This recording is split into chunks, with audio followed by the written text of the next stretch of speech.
ሰላምና ጤና በያላችሁበት ይድረሳችሁ ውድን የተከበራችሁ ቤተሰቦቻችን እንደምን አላችሁልን? ከሁለተኛው የዩቲዩብ ቻናላችን አዲስ ስፖርት ልዩ የተለያዩ ስፖርታዊ ጉዳዮችን ልናካፍላችሁ በዕለተ ሰኞ የምሳ ሰዓቱ የስፖርት የመረጃ ሰዓታችን በድጋሚ ተገናኘን። ስለምታደምጡን፣ ስለምትከታተሉን ቆይታችሁ ከኛ ጋር ስለሆነ እጅጉን ከልብ አድርገን ነው የምናመሰግነው። በዛሬው ፕሮግራማችን ትልልቆቹን የአውሮፓ ክለቦች የተመለከቱ የዝውውር ጉዳዮቻቸውን በስፋት እያነሳን ቆይታን እናደርጋለን።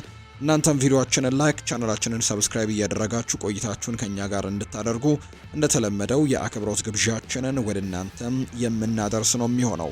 ፏርባሩ ፕሮግራሙን እየመራው ቆይታን አደርጋለሁ። ይህንን ቻናል ያልተቀላቀላችሁ ቤተሰቦቻችን ይህ ሁለተኛው ቻናላችን ነው። ሰብስክራይብ እያደረጋችሁ የቤተሰባችን አባል እንድትሆኑ የአክብሮት ግብዣችንን ወደ እናንተ እናደርሳለን። አብራችሁኝ እንድትቆዩ በአክብሮት ጋብዛለሁ። ከመሸጋገሪያ በኋላ በድጋሚ ተመልሰን እንመጣለን። አብራችሁኝ ቆዩ።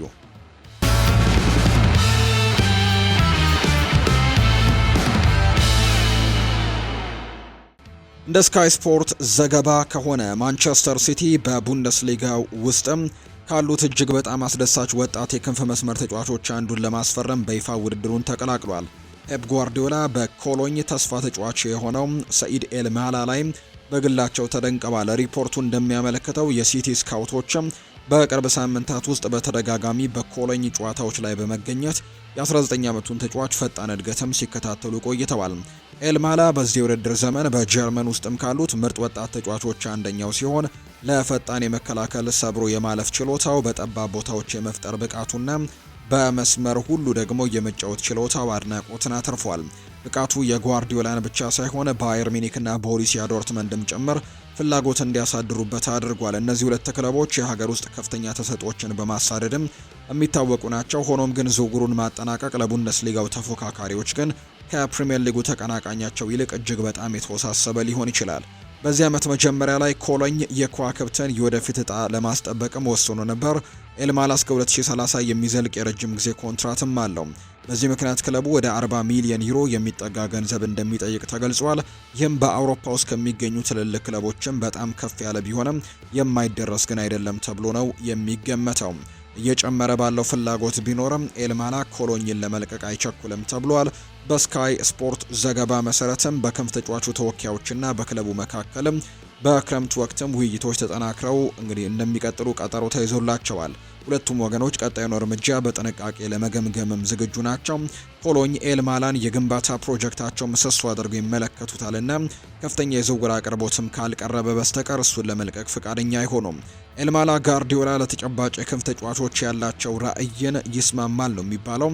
እነዚህ ተጫዋቾች ደግሞ ቴክኒካዊ ትክክለኛነትን ከአንድ ለአንድ ፍልሚያ ጥራት ጋርም የሚያጣምሩ ናቸው። ይህ በእንዲህ እንዳለ ባየርንና ዶርትመንድ ወጣቶችን ወደ ቡድን በማስገባት ፍልስፍናውን በተፈጥሮ የሚስማማ ተጫዋች አድርገው ያዩታል። ነገር ግን የኮሎኝ ጠንካራ አቋምና የዋጋ መጠየቅም ከውድድሩ እንዲወጡ ሊያስገድዳቸው እንደሚችል የሚያሳዩ መረጃዎች ናቸው እየወጡ የሚገኙት።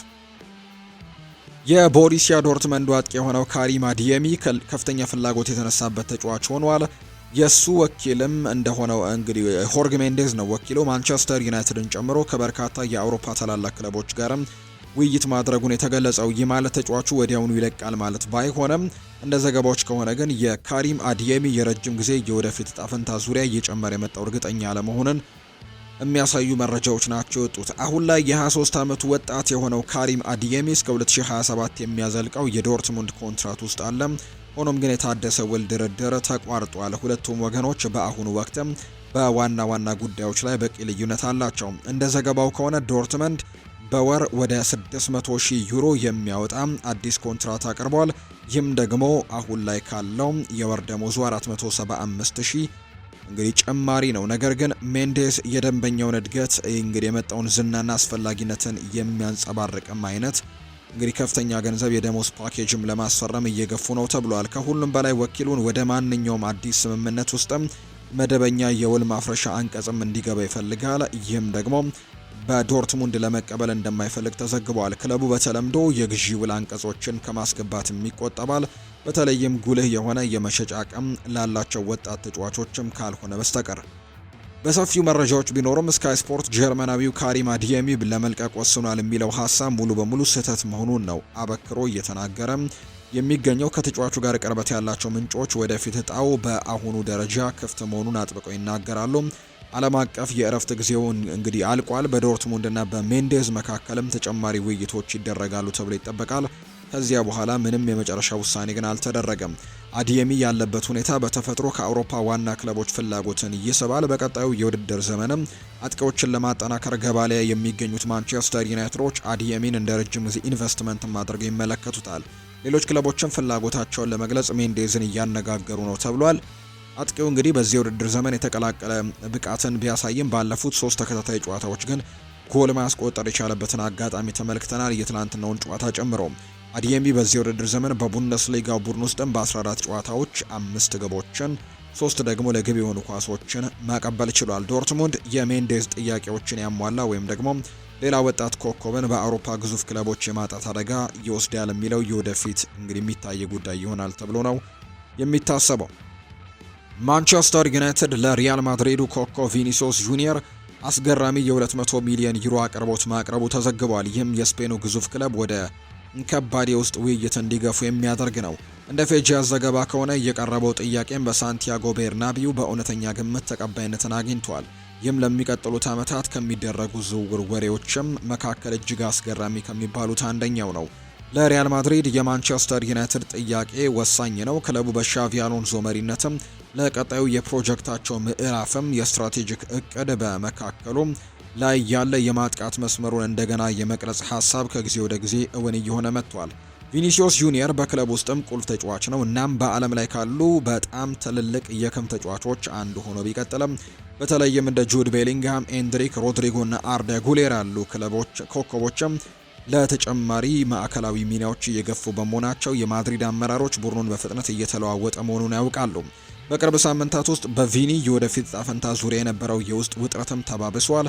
በደሞዝ አወቃቀር ላይም በርካታ ነገሮች ባለመኖራቸውና ከስፖርት አመራሩ ጋርም ባለው አለመግባባት ምክንያት የኮንትራት ማደስ ድርድሮች አሁን ላይ ቆመዋል። በክለብ ውስጥ ያሉ አንዳንድ ሰዎች የክንፍ ተጫዋቹ የፕሮጀክቱ ዋና ትኩረት ሆኖ እንዲቀጥል ማረጋገጫ እንደሚፈልጉም ይሰማቸዋል። ሌሎች ደግሞ የእሱ ዋጋ አሁንም በከፍተኛ ደረጃ ላይ እንደሚገኝ የትውልድ የማጥቃት መልሶ ግንባታንም ለመደገፍ ገንዘብ ሊያስገኝ ይችላል ብለው ደግሞ ይመሰክራሉ። ከዩናይትድ የቀረበው 200 ሚሊዮን ዩሮ ጨረታ ደግሞ ሪያል ማድሪድ የረጅም ጊዜ ስፖርታዊ ፕሮጀክታቸው ሳይዳከም ከፍተኛ የገንዘብ ድጋፍን እንዲያገኙ እድል ይሰጣቸዋል። ዩናይትድ አሁን ላይ የአሰልጣኝ ሩበን አሞሪም ራዕይ በኃይል በመደገፍ ላይ ሲሆኑ ቪኒሲዮስ የአዲሱ ዘመናቸው ገጽታ አድርገው ደግሞ እንግዲህ የማጥቃት መስመራቸውንም ለመለወጥና በአውሮፓ ውስጥ በታላላቅ ክለቦች መካከል ያላቸውን ደረጃ ለመመለስም የሚቻል ዓለም አቀፍ ኮከብ አድርገው ነው የሚመለከቱት። ሆኖም ግን ማድሪድ ውሳኔውን በቀላሉ እየወሰነ አይደለም። የክለቡ ፕሬዝዳንት ፍሎሬንቲኖ ፔሬስ በደጋፊዎች ዘንድ የሚወደድና ላሊጋንና ቻምፒየንስ ሊግን ጨምሮ ለትልልቅ ስኬቶች ቁልፍ የነበረውን ቪኒሲዮስን ማጣት የሚያስከትለውን የንግድ ስፖርታዊና እንዲሁ ደግሞ ተምሳሌት ክብደትንም ሙሉ በሙሉ ያውቁታል። ብዙ የሚወሰኑ እንግዲህ የክለቡ ከአጥቂው ጋር አዲስ ኮንትራት ላይ በሚያደርገው ድርድር ላይ ውሳኔው ሊሰጥ እንደሚችል ነው የሚያሳዩ መረጃዎች የወጡት። ኤርሊንግ ሃላንድ በዚህ የውድድር ዘመን ምርጡን ጊዜ እያሳለፈ ነው። ኖርዌያዊው ተጫዋች ለክለቡ ማንቸስተር ሲቲ እንዲሁም ለሀገሩ ኖርዌይ ግቦችን እያስቆጠረ ይገኛል። ለማንቸስተር ሲቲ በዚህ የውድድር ዘመን ባደረጋቸው 15 ጨዋታዎች አስቀድሞ እንግዲህ 19 ግቦችን አስቆጥሯል። ሀገሩ ኖርዌይም ከ1998 ወዲህ ለመጀመሪያ ጊዜ በ2026ቱ የዓለም ዋንጫ ላይ እንድትሳተፍም አስተዋጽኦ አድርጓል። ሆኖም ግን በኢቲሃድ ስቴዲየም ስላለው የረጅም ጊዜ የወደፊት እቅድ ግን ግምቱ አልቆመም። የሃላንድ ወደ ሪያል ማድሪድ የመዞር የረጅም ጊዜ ህልምም አስደናቂ እንግዲህ አዲስ አቅጣጫን ይዟል። ከዲፌንሳ ሴንትራል የወጡ አዳዲስ ዘገባዎች እንደሚያመለክቱት ማንኛውም ሊሆን የሚችል ዝውውር ሙሉ በሙሉ የሚወሰነው በቪኒሲዮስ ጁኒየር የወደፊት እጣ ፈንታ ላይ ነው። እንደ ስፔን መገናኛ ብዙሃን ዘገባ ከሆነ ሪያል ማድሪድ የማንቸስተር ሲቲውን ኮከብ ለማስፈረምም ትልቅ ጨረታ ሊያቀርብ የሚችለው ቪኒሲዮስ በሳንቲያጎ ቤርናቢው አዲስ ኮንትራት ለመፈረም ካልቻለ ብቻ ነው። በዓለም እግር ኳስ ውስጥም እጅግ አስፈሪ ከመሆኑ አጥቂዎች መካከል አንዱ እንደሆነ በሰፊው የሚታሰበው ሃላንድ ከረጅም ጊዜ በፊትም ከሪያል ማድሪድ ጋር ስሙ ተያይዟል። ኖርዌያዊው አጥቂ ወደ ስፔን ለመዘዋወር ፍላጎት እንዳለው የተረዳ ሲሆን ማድሪድም በቦሩሲያ ዶርትመንድ ዘመኑ ጀምሮ ከሱ ቡድን ጋር ግንኙነት አድርጓል የሚል መረጃ ነው እየወጣም የሚገኘው። የስፔኑ ግዙፍ ክለብ እሱን ለማስፈረም የሚችለውን ሁሉ ክለቡ በደሞዝ አወቃቀሩና በረጅም ጊዜ ማጥቃት እቅዶች ውስጥም በቂ ቦታን ማጽዳትን ከቻለ ብቻ ነው። ቪኒሲዮስ ጁኒየር ለዚህ እኩልነት ወሳኝ የሚሆነው በዚህ ላይ ነው። ብራዚላዊው የክንፍ ተጫዋች በአሁኑ ወቅት ከሪያል ማድሪድ ጋር አስጨናቂ በሆነ የኮንትራት ድርድር ውስጥ የሚገኝ ሲሆን ድርድሩ በደሞዝ ጥያቄዎችና በቡድን ውስጥ ባለው የረጅም ጊዜ ሚና ዙሪያ ላይ ባሉ ጥያቄዎች ምክንያት እንደቆመ ነው የሚነገረው። በቅርብ ወቅቶች በክለቡ ከፍተኛ ተጽዕኖ ፈጣሪ ከሆኑ አጥቂዎች መካከል አንዱ ቢሆንም የቪኒሲዮስ ግንኙነት ግን ከአዲሱ አሰልጣኝ ሻቪ አሎንሶ ጋር ሁልጊዜም ሙሉ በሙሉ የተጣመመ አይመስልም። እናም በመስክ ላይ የታዩ ቅሬታዎች ምትክ እንግዲህ ሲያደርግም ወይም ተቀይሮ ሲወጣ የሚያሳያቸው ሪያክሽኖች ስለ ወደፊቱ ግምት እንዲጨምሩ አድርጓል የሚል መረጃ ነው የወጣው። የሪያል ማድሪድ የፋይናንስ እቅድም ማውጣት ወሳኝ እንደሆነ ጭምር ይነገራል። የሃላንድ መምጣት ግዙፍ የፋይናንስ ፓኬጅን ይጠይቃል። የዝውውር ክፍያ፣ ደሞዝ፣ የምስል መብቶችና ቦነስን ጨምሮ ከፍተኛ ገንዘብ ሊያስወጣቸው እንደሚችል ይታመናል። ኬሊያን ምባፔ ከጁድ ቤሊንጋም ጋር በመሆን ከፍተኛ የደሞዝ ድርሻ ይዘው ስለሚገኙ ክለቡ አሁን ካሉት ኮከቦች አንዱን ሳይለቁ ሌላ ግዙፍ ኮንትራት ለመጨመር ፈቃደኛ አይደሉም። ቪኒሲዮስ ወደ 150 ሚሊዮን ዩሮ አካባቢ ይገመታል። ይህ ማለት መሄዱ ስፖርታዊ ሚዛንን ከመፍጠር ባለፈ ሃላንድን ለማምጣት የሚያስፈልገው የፋይናንስ አቅምንም ይፈጥርላቸዋል። ማድሪድ ቪኒሲዮስን በአዲስ የረጅም ጊዜ ውል ለማሰር ተስፋ ቢኖረውም ሁለቱም እንግዲህ እሱንም እና ሃላንድንም በአንድ ቡድን ውስጥ ግን ማስደሰት በታክቲክ የተወሳሰበ እንደሚሆን ያውቃሉ። ሃላንድ በግብ ክልል ውስጥ በመገኘቱ ዙሪያ የተገነባ ቡድን የሚፈልግ ሲሆን ቪኒሲዮስ ደግሞ በግራ መስመር ነጻነት በሚሰጠው ስርዓት ውስጥ እንግዲህ ይፈልጋል። ሻቪ አሎንሶ ሁለቱንም ለማስተናገድ ሙሉን የማጥቃት መስመር እንደገና ማዋቀር ይኖርበታል። ይህ ደግሞ ክለቡ ሙሉ በሙሉ ያልተስማማበት ሀሳብ እንደሆነ ነው የተነገረው። እንደ ሴንትራል ዘገባ ከሆነ ማንቸስተር ዩናይትድ የኤዜድ አልካማሩን የአማካይ ክፍል ኮከብ የሆነው ኬስ ስሚትን የሚከታተለው ተጫዋች አድርጎታል። ክለቡም የ19 ዓመቱን ተጫዋች የረጅም ጊዜ ግንባታቸው መሰረት ሊሆን እንደሚችል አድርገው ነው የሚመለከቱት። የኔዘርላንድ ኮከብ በአውሮፓ ውስጥ እጅግ በጣም አስደሳች ከሆኑ ወጣት አማካዮች አንዱ ሆኖ ብቅ ብሏል። ይህም በአውሮፓ ሊግ ሁሉ ከፍተኛ ትኩረትን ስቧል። ኤዜድ አልካማርም ውድ የሆነውን የአካዳሚ ወጣት ተጫዋቹን ለመልቀቅ 25 ሚሊዮን ያክል ክፍያ ይጠይቃል ተብሎ ይጠበቃል። ስሚት የኔዘርላንድ ወጣት ብሔራዊ ቡድን ተጫዋች ሲሆን በዩኤፋ የወጣት ሊግ ውድ ውስጥም ድንቅ ብቃትን ካሳየ በኋላ ወደ ኤዜድ አልካማር ዋናው ቡድን ከፍ ብሏልና በአስደናቂ የእድገት ጎዳና ላይ ነው የሚገኘው። የሱ ቴክኒካዊ ጥራትና ጫናን የመቋቋም ችሎታው ልዩ የሆነ ራዕዩ ከአውሮፓ ግንባር ቀደም አማካዮች ጋር እንዲነጻጸር አድርጎታል። በአውሮፓ ያሉ ስካውቶችም ኳስን የመቆጣጠር ችሎታውን ብቻ ሳይሆን ከእድሜው በላይ ባለው ታክቲካዊ አስተዋይነትና ብስለትም ተደንቀዋል። እነዚህን ባህሪያት በዩናይትድ መከተልም መዝገብም እንዲሰፍር አድርጎታል። የማንቸስተር ዩናይትድ የፕሪሚየር ሊግ ተቀናቃኞች የሆኑት ሊቨርፑል የኔዘርላንድ ኮከብን ለማስፈረም ፍላጎት ስላላቸው እሱን የማስፈረም ውድድሩንም ይበልጥ አስደሳች ያደርገዋል። ምንጮች እንደሚያመለክቱት የማንቸስተር ዩናይትድ የቅጥር ዳይሬክተር ክሪስቶፈር ቪቬል ኬስ ስሚት በአሁኑ ጊዜ በገበያው ላይ ከሚገኙት እጅግ በጣም የተሟሉ ወጣት አማካይ ተጫዋቾች አንዱ እንደሆነ አጉልቶ በማሳየት ውስጥ ውይይት አድርገዋል። ቪቬል እና የክለቡ ስካውቲንግ ቡድን ስሜት በውድድር ዘመኑ በሙሉ አቅርቦት ሲከታተሉት የቆዩ ሲሆን በዩናይትድም አማካይ ክፍል መናበብን፣ ቁጥጥርንና ጽናትን ያጣ ተስማሚ የረጅም ጊዜ ተጨማሪ ሊሆን እንደሚችል ያምናሉ። የኬስ ስሚቱን ለገብነት ለዩናይትድ ትልቅ መስህብ ነው። በጥልቀት የሚጫወት ጨዋታ አቀናባሪም ሆነ የበለጠ ወደፊት ያለ ሚናንም ሊጫወት ምቾት ይሰማዋል። ኳስን ወደፊት በማራመድ በግፊት ውስጥም ኳስን በማቀበልና የጨዋታውን ፍጥነት በመወሰንም የላቀ ብቃት አለው። ካሴሜሮ ወደ ሙያ ዘመኑ መጨረሻ እየተቃረበ በመሆኑ ማኑኤል ኡጋርቴ አሁንም እየተላመደ በመሆኑ እናም ኮቢ ማይኖ አሻራውን ለማሳረፍ እየታገለ በመሆኑ በዩናይትድ የወደፊት እቅዶች ውስጥ ማዕከላዊ ሰው ለመሆን ለሚችል ወጣትም በቴክኒክ የተካነ አማካይ ግልጽ የሆነ ክፍትም ቦታ አለ ብለዋል። ከተቀናቃኞቻቸው ቀድመው የአውሮፓን ብሩህ ወጣት አማካይ ማስፈረም ይችሉ እንደሆነ የሚወሰነው በጊዜና በውሳኔ አሰጣጥ ሊሆን ይችላል። ነገር ግን በኦልድ ትራፎርድ ያለው ግልጽ ዓላማ ነው። የአማካይ ክፍል ግንባታ ተጀምሯል። እናም ስሜት በሚቀጥለው ዘመንም ሊቀርጽ ይችላል ብለው ከሚያምኑባቸው ስሞች መካከል አንደኛው እንደሆነ እየተገለጸ ይገኛል። ሊቨርፑል የቦርንመዙን አጥቂ አንቷን ሴሜኒዮን የማስፈረም ጥራቱን አፍጥኖታል። የስፖርት ዳይሬክተሩ ሪቻርድ ሂውዝም በግላቸው ውይይቱን ከ2 ወራት በላይ ሲመሩ መቆየታቸው ነው ከኤክስ የተገኘው አሳማኝ መረጃ የተናገረው። በአንፊልድ ከመምጣታቸው በፊት የ10 ዓመታት ያክል የቦርንመዝ የዝውውር ስትራቴጂን በመቅረጽም ያሳለፉት ሪቻርድ ሂውዝ በደቡባዊው የባህር ዳርቻ ክለብም ጠንካራ ግንኙነቶችን ይዘዋል። እነዚህ ግንኙነቶች አሁን ሊቨርፑል ተለዋዋጭ የሆነውን የጋናዊውን አጥቂ በጥር ወር ለማስፈረም ጠንካራ ቦታ እንዲይዝ አስችለውታል። ከድርድሩ ጋር ቅርበት ያላቸው ምንጮች እንደሚናገሩት ከሆነ ሊቨርፑል በዚህ ክረምት አንቷን ሴሜኒዮን ለማስፈረምም ቀዳሚው ተወዳጁ ክለብ ነው።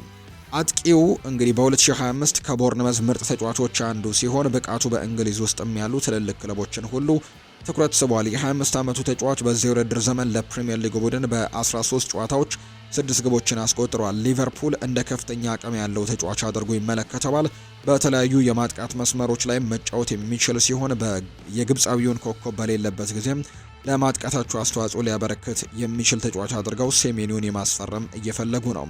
በሌላ በኩል አርሰናልም የጋና ብሔራዊ ቡድን ተጫዋችን አድናቂ ቢሆንም ስምምነቱን የማስጠበቅ የበለጠ ውስብስብ መንገድ ገጥሞታል። ሴሜኒዮ ለማስፈረም በሚደረገው ጥረት አርሰናልም እንግዲህ እንቅፋት ገጥሞታል ተብሏል። ምንም እንኳን አርሰናሎች የገንዘብ ፍሰት ችግር ባይኖርባቸውም ወጪን ከገበያ አንጻር በሚገድበው የዩኤፋ የዘመኑ የቡድን ውጪ ጥምርታ ወይም ደግሞ ኤስሲአር የምንለው ህግጋት አቅራቢያ ላይ እየተንቀሳቀሱ እንደሆነ ተረድቷል። በጥር ወር ተጫዋቾችን ሳይሸጡ አርሰናል የፋይናንስ ፍትሐዊ አጨዋወት ወይም ፋይናንሻል ፌር ፕሌይ ገደባቸውን የመጣስ አደጋ ውስጥ ይገባሉ። ይህም ሴሜኒዮን ለማስፈረም የሚደረገው ጥረትም በመጀመሪያ ተጫዋቾችን መልቀቅ ካልተደራጀ በስተቀር የበለጠ አስቸጋሪ ያደርገዋል። በአንጻሩ ሊቨርፑል የፋይናንስ ነጻነት ያለው ሲሆን ስምምነት ከተፈጠረ በፍጥነትም ለመንቀሳቀስ ዝግጁ ናቸው። የሪቻርሊሁስ ከቦርንመዝ ውስጣዊ አወቃቀር ጋር ያላቸው አቅርቦት ድርድሮችን እየቀጠለ እንደሆነ ይታመናል። እናም ቼሪዎቹ ደግሞ ትክክለኛውን ዋጋ ከተገኘ ለመሸጥም ክፍት ናቸው። ምንም እንኳን ለአንዱ በጣም አስፈላጊ ተጫዋቻቸው ሙሉ ዋጋ እንደሚጠይቁ ግልጽ እንደሆነ ቢነገርም ማንቸስተር ሲቲ ከጀርመን እጅግ በጣም ተስፋ ከሚሰጡ ወጣት ተከላካዮች አንዱ ላይ ትኩረት አድርጓል። ቢልድ እንደዘገበው የአይንትራክ ፍራንክፈርቱ የግራ መስመር ተከላካይ የሆነው ናትናኤል ብራውን በክለቡ አጭር ዝርዝር ውስጥ ተቀምጧል። የ22 ዓመቱ ተጫዋች በ2024 ኑረምበርግ ወደ አይንትራክ ፍራንክፈርት ከተቀላቀለ በኋላ ፈጣን እድገቱን ለመቀጠልም በዚህ የውድድር ዘመን በቡንደስሊጋ ምርጥ እንግዲህ ሙሉ ተከላካይም አንዱ ሆኖ ብቅ ብሏል። የብራውን ተሰጥኦ የመከላከል ጥራትና ቴክኒካላዊ ብቃትም ጥምረት በፍራንክፈርት የመጀመሪያ አስተላለፍ ውስጥ ያለውን ቦታ ከማጠናከሩም በላይ በፈጣን እድገቱ ማረጋገጫ በጥቅምት ወርም በጀርመን ብሔራዊ ቡድን ውስጥ ለመጀመሪያ ጊዜም ተሰልፏል። የማንቸስተር ሲቲ ፍላጎት የመጣው ፔፕ ጓርዲዮላ በመከላከል ክፍላቸው በግራ በኩል ጥልቀትንና ውድድርን ለማጠናከር በሚፈልጉበት ወቅት ላይ ነው። ክለቡ በዚህ የውድድር ዘመን በኒኮ ኦሬሊ እና በራያን አይት ኑሪ መካከል ተዘዋውሮ እየተጠቀመ ቢሆንም በጨዋታው የተለያዩ ደረጃዎች ላይ አስተዋጽኦችን ማድረግ የሚችል ወጣትና የሁለገብ ደግሞ አማራጭ ለመጨመርም እንዲሁ ፍላጎቱ አላቸው። ብራውን በዚህ መግለጫ ላይ ፍጹም ተስማሚ ነው። ወደ አማካይ ክፍልም ደግሞ መገልበጥ የሚችል በግፊት ውስጥም ኳስን ወደፊት ማራመድ የሚችልና በመከላከል ቀያሪዎች ወቅትም በፍጥነት ማገገም የሚችል የወደፊት የሚያጠቃ ዘመናዊ ሙሉ ተከላካይ ነው። እነዚህ ጋርዲዮላ ከጎን ተከላካዮች ወይም ከክንፍ ተከላካዮች የሚፈልጋቸው ትልቅ ባህሪያት ናቸው። የሚኪ ብራውን መሰረታዊ ቁጥሮች እንግዲህ እንደሚያሳዩት ከሆነ የሲቲን ትኩረትን ስቧል። በቡንደስሊጋው መረጃ መሰረትም የተከላካይ ፍልሚያዎችን በማሸነፍና ኳስን ደግሞ ወደፊት በማራመድም ከምርጥ ሙሉ ተከላካዮች መካከል ይመደባል። እንዲሁም የክንፍ አካባቢዎችን የጎል ዕድሎችን በመፍጠር ረገድም ከፍተኛ አስተዋጽኦን ያደርጋል ነው የተባለው። አይንትራክ ፍራንክፈርት በኮከብ ተከላካያቸው ዙሪያ እያደገ የመጣውን ትኩረትን በመገንዘብ ዋጋው እያደገ በመምጣቱ ከአውሮፓ ታላላቅ ክለቦችም ከፍተኛ ፍላጎትን በመቀበል የተዘጋጁ እንደሆነ ተዘግቧል። ብራውን የክለቡ ዋና የረጅም ጊዜ እቅዶች አንዱ ተደርጎ ቢታይም ሲቲ አሁንም ከአድናቂዎቹ ዝርዝር በመቀጠሉ የዝውውር ፍልሚያ ሊከሰት እንደሚችል መገመቱ ቀላል ነው። ማንቸስተር ሲቲ በሚቀጥሉት ወራቶች ብራውንን በቅርበት መከታተሉን እንደሚቀጥል ይጠበቃል። በተለይም የመከላከል አወቃቀራቸውን ሊቀይሩ በሚችሉበት ጊዜ ላይ የፕሪሚየር ሊግ ቡድን ከዚህ በፊትም በቡንደስሊጋ ተጫዋቾች ላይ ትኩረት አድርጓል። እናም ልምዳቸው በጣም ስኬታማ ነው። እንደ ኤርሊንግ ሃላንድ፣ ኬቨን ደብሮይና፣ ኤልካይ ጎንዶዋንና ሌሎችም ከቡንደስሊጋ ወደ ማንቸስተር ሲቲ ለመቀላቀልም ወደ እንግሊዝ የተዘዋወሩ ሲሆኑ በፕሪሚየር ሊግ ውስጥም ያሳለፉት አስደናቂ ጊዜ እንደነበር የምናስታውሰው ጉዳይ ነው። እንደ ካልቺዮ መርካቶ ዘገባ ከሆነ የኤሲ ሚላኑ ኮከብ ክሪስቲያን ፖሊሲክ በሳንሴሮ አዲስ የረጅም ጊዜ ውል ለመፈረም አልቸኮለም። የአሜሪካዊ አጥቂ የኮንትራት ውይይቶች ክለቡ በሚቀጥለው ዓመት በዩኤፋ ቻምፒየንስ ሊግ ማለፉን እስኪያረጋግጥ ድረስ ለማዘግየት መርጧል። በ2023 ከቼልሲ ወደ ሚላን የተቀላቀለው የ27 ዓመቱ ተጫዋችም ሴሪው ከደረሰ ወዲህ ከክለቡ ጋር በጣም ወጥ ብቃትን ካሳዩ ተጫዋቾች አንደኛው ነው። የአሁኑ ኮንትራቱ እስከ 2027 የሚዘልቅ ሲሆን ለአንድ ተጨማሪ ዓመትም የማራዘም አማራጭም እንዲሁ አለው። ነገር ግን ሚላን በ2024/25 የውድድር ዘመን ባሳየው ጠንካራ ብቃት ተከትሎ የእድሳት ንግግሮችን ለማፋጠንም ተስፋ አድርጎ ነበር። አጥቂው ባለፈው የውድድር ዘመን ለጣሊያኑ ክለብም በ50 ጨዋታዎች 17 ጎሎችን ሲያስቆጠር 12 ለግብ የሆኑ ኳሶችንም አመቻችቶ ማቀበል የቻለ ነው። ሆኖም ግን ክሪስቲያን ፖሊሲክ ትዕግስት የተሞላበት አካሄድን እየተከተለ ነው ተብሏል። የአሜሪካ ብሔራዊ ቡድን ተጫዋች የወደፊት እጣውን ከመወሰኑ በፊት በሚላን ስፖርታዊ አቅጣጫ ላይ ግልጸኝነትና የቻምፒየንስ ሊግ እግር ኳስንም ማግኘት ይጠበቅባቸዋል። ዋስትናዎችን ይፈልጋል ተብሏል። እሱ እንግዲህ ወዲያውኑ ለመፈረምም አለመፈለጉ በአውሮፓ ውስጥ ሳይስተዋል አልቀረም። በርካታ የፕሪሚየር ሊግ ክለቦችም ሁኔታውን በጥብቅ እየተከታተሉ ሲሆን ማንቸስተር ዩናይትድ እና አስተን ቪላም ተጨባጭ ፍላጎት አላቸው። ዩናይትድ ክሪስቲያን ፖሊሲክን ተለዋዋጭና ሌሎች አማራጭ አድርጎም ይመለከተዋል። በተለይ በሩበን አሞሪም አስተዳደር ስር የቡድናቸውን መልሶ ግንባታ በሚቀጥሉት ጊዜያትም እንዲሁም በክንፍ የማጥቃት ቦታዎቻቸው ላይ የማጠናከር እንደሚችሉ ነው የሚነገረው። በሌላ በኩል አስተን ቪላም ለኡናይ ኤምሪ ስር ሌላ ትልቅም የዝውውር መስኮት እየተዘጋጀ ሲሆን የፑሊሲች ፍጥነትና የፈጠራ ችሎታ ደግሞ የመጫን ብቃትና የማጥቃት ውጤታቸውን እንደሚያሳድግ ያምናሉ። እንደሚያሳድግም በእርግጠኝነት ነው የሚናገሩት። የቀድሞው የቼልሲ የክንፍ መስመር ተጫዋች ወደ ዌስትሃም ዩናይትድ ሊዘዋወር እንደሚችልም ስሙ ተያይዞ እየተነሳ ነበር። በጣሊያን የክሪስቲያን ፖሊሲክ ስም ዳግም መነሳት ዋጋውን በከፍተኛ ደረጃ ጨምሮታል። በጉዳትና በአሰልጣኝ ለውጦቹ ምክንያትም በቼልሲ ወጥነት ያለው ብቃት ለማሳየት ከታገለ በኋላ በሚላን የስራው መነቃቃትን አግኝቶ በሴሪኤ እና በአውሮፓ እጅግ ውጤታማ ከሆኑ አጥቂዎች መካከል አንደኛው ሆኗል። ሚላኖች በበኩላቸው ስምምነት ላይ መድረስም እንደሚቻል ተስፋ አላቸው። የክለቡ ዳይሬክተሮችም ክሪስቲያን ፖሊሲክን ከፍ አድርገው ይመለከቱታል። እናም ከራፋኤል ሊያው ጋር በመሆንም የረጅም ጊዜ ፕሮጀክታቸው ዋና አካል አድርገው ነው የሚቆጥሩት። የሮሰኔሪዎቹ ክለብም የኮንትራቱ ንግግሮች እስከ ክረምቱ ከቆሙ የእንግሊዝ ክለቦች ፍላጎትን ለማጠናከርም እንደሚችል ያውቃሉ። እናም ትልቅ የፕሪሚየር ሊግ አቅርቦትም ከመጣ አስቸጋሪ ውሳኔ ሊገጥማቸው እንደሚችል ነው የተናገረው። እንደ ቴሌግራፍ ዘገባ ከሆነ ኖቲንግሃም ፎረስት የኤሊዮት አንደርሰንን የወደፊት እጣ ፈንታ ላይ ጠንካራ አቋም ለመያዝ እየተዘጋጀ ነው። ክለቡ የ22 ዓመቱን ተጫዋች ቀጣዩ 100 ሚሊዮን ፓውንድ በላይ የሚገመት የእንግሊዝ ኮከብ የመሆን ጎዳና ላይ መሆኑን በእርግጠኝነት ይናገራሉ። አማካዩ በዚህ የውድድር ዘመን በፕሪሚየር ሊግ ውስጥም ከፍተኛ ተጽዕኖ ፈጣሪ ከሆኑ ተጫዋቾች አንደኛው ሆኖ ብቅ ብሏል። እናም ኖቲንግሃም ፎረስት ምንም ያክል ትልቅ ቢሆንም በጥር ወር ደግሞ ምንም አይነት አቅርቦቶች እንደማያስተናግዱ ግልጽ አድርጓል። ማንቸስተር ዩናይትድ እና ኤሊዮት አንደርሰን የቀድሞ ክለብ ኒውካስል ዩናይትድም በዚህ ጎበዝ አማካይ ላይ ፍላጎት እንዳላቸው ነው የሚነገረው። ይሁን እንጂ የኖቲንግሃም ፎረስት አቋም የጸና ነው። ኤሊዮት አንደርሰን ለረጅም ጊዜ ስፖርታዊ ፕሮጀክታቸው የማዕከላዊ ሰው አድርገው ይመለከቱታል። ስለወደፊቱ የሚደረጉ ማንኛቸውም ድርድሮችም እስከ ክረምቱ ድረስም መጠበቅን በጭራሽ እንግዲህ ይፈልጋሉ ተብሎ ነው የሚታሰበው። ፎረስት የእንግሊዝ ብሔራዊ ቡድን ተጫዋች ከኒውካስል በጁላይ 2024 በ15 ሚሊዮን ፓውንድ ገደማ አስፈርመውታል። ይህም ኒውካስል በጠንካራ የፕሪሚየር ሊግ ትርፍና ዘላቂነት ደንቦች መሰረትም ገንዘብ ለመሰብሰብ ያለውን ፍላጎት ተጠቅሞ ነው። ያ ውሳኔ ባለፈው ዓመትም እጅግ አስተዋይና ተጽዕኖ ፈጣሪ ከሆኑ ዝውውሮች አንዱ መሆኑ ተረጋግጧል።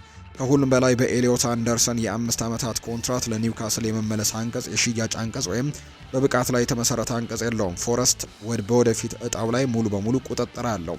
የእንግሊዙ አሰልጣኝ ቶማስ ቱሄል የአማካዩን እድገት በተመለከተም በሰጡት አስተያየትም እንዲህ ነበር ያሉት። እሱ በፕሪሚየር ሊግ ውስጥም ካሉ ምርጥ አማካዮች አንደኛው ነው። ለዚህም ነው ከኛ ጋር ያለው።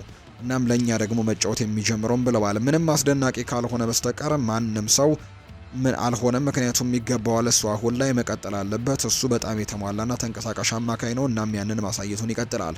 እሱ ትክክለኛ አመለካከትና ብዙ ተሰጥኦ ያለው የላቀ ተጫዋች ነው። ሚናውንም በተሻለ መንገድ እየተወጣ ነው። ስለዚህም በሱ ደግሞ በጣም ደስተኞች ነን ሲልም ጭምር ነው ቶማስ ቱሄል የተናገረው። የኤሊዮት አንደርሰን ተጽዕኖ የማይካድ ነው።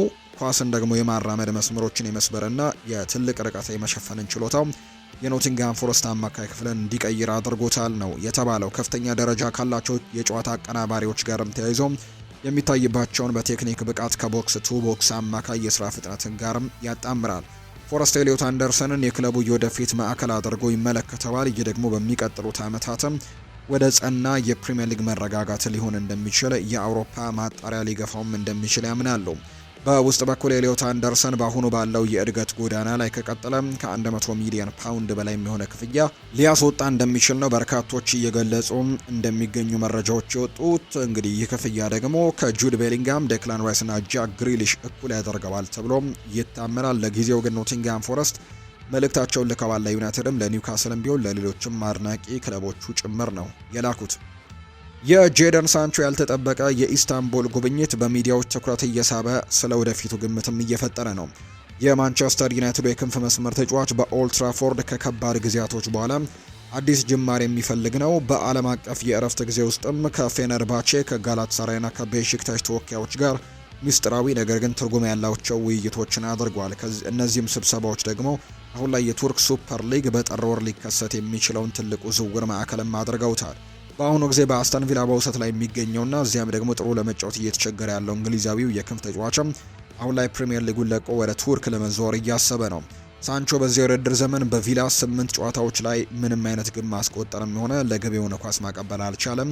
ወደ ወኪሎቹ ኢንዱስትሪ ቅርበት ያላቸው ምንጮች ለከቼንድ ኦፍ ሳይድ እንደገለጹት ንግግሮች የተደረጉትም በኢስታንቡል በሚገኝ አንድ የቅንጦት ሆቴል ውስጥ ሲሆን ሶስቱም ክለቦች ስፖርታዊ ራዕያቸውንና የረጅም ጊዜ እቅዶቻቸውንም ለእንግሊዝ ብሔራዊ ቡድን ተጫዋቹ ጄደን ሳንቾም አቅርበውታል ነው የተባለው። ነገር ግን አሁን ላይ በእንግሊዝ ብሔራዊ ቡድን እየተጠራ እንዳልሆነ እናውቃለን።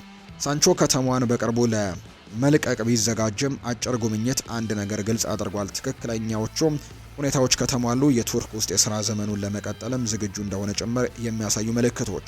የሳንቾ የፋይናንስ ፍላጎቶች 8 እና 9 ሚሊዮን ዩሮ የደሞዝ እንዲሁ ከፊልም ደግሞ ውስጥ እንደሚወድቁ ተዘግበዋል። ይህም ደግሞ በአሁኑ ጊዜ በማንቸስተር ዩናይትድ በየዓመቱ ከሚያገኘው 10 ሚሊዮን ዩሮ በላይ በሆነው ገቢው እጅጉን ያነሰ ነው። ደሞዝ ለመቀነስ ፍቃደኛ ቢሆንም በክንፍ ተጫዋቹ ከሁሉም በላይ ደግሞ ቅድሚያ የሚሰጠው ለስፖርታዊ ፕሮጀክት ነው ተብሏል። ይህም የተረጋገጠ የመጀመሪያ አስተላለፍ ሚና በአውሮፓ ውድድሮች ላይ መሳተፍና በሚገኘው መረጋጋትና ግልጸኝነትም ለማረጋገጥ ከአሰልጣኙ ጋር ቀጥተኛ ግንኙነትንም ያደርጋል። የማንቸስተር ዩናይትድ ኮከብ ለሚቀጥለው ዝውውር በርካታ አማራጮች ይኖሩታል። በሴሪኤ፣ ላሊጋ፣ ፕሪሚየር ሊግ፣ ቡንደስሊጋና ሳዑዲ ፕሮ ሊግን ጨምሮ በአውሮፓ ውስጥም ሰፊ ፍላጎት ቢኖርም እሱን ለማስፈረም በሚያስፈልገው የፋይናንስ ፓኬጅ ምክንያት በርካታ ክለቦች ግን ወደ ኋላ ብለዋል። ይህ ደግሞ ለቱርክ ትልልቅ ቡድኖችም በውድድሩ ላይ ብልጫን ሰጥቷል። በተለይም ጋላታሳራይና ፌነርባቼ የሳንቾን ፍላጎትም የሚያሟሉ የፋይናንስ አቅምና የቡድን አጋሮችም አወቃቀሮችም እንዳላቸው ይታመናል። ይህም ደግሞ ቀደምት ተወዳጆች እንዲሆኑ አድርጓቸዋል የተባለው። ወደ ሱፐር ሊግ መዘዋወር ለሳንቾ የስራ ዘመኑን ለማደስም እድል ከመስጠት ባለፈ ለቱርክ እግር ኳስም ትልቅ መግለጫ የሚሆን ትዕይንቱንና ዓለም አቀፍ ደረጃውንም የሚያሳድግ ይሆናል ተብሎ እንደሚታሰብ ነው መረጃዎቹ እያጋሩ የሚገኙት።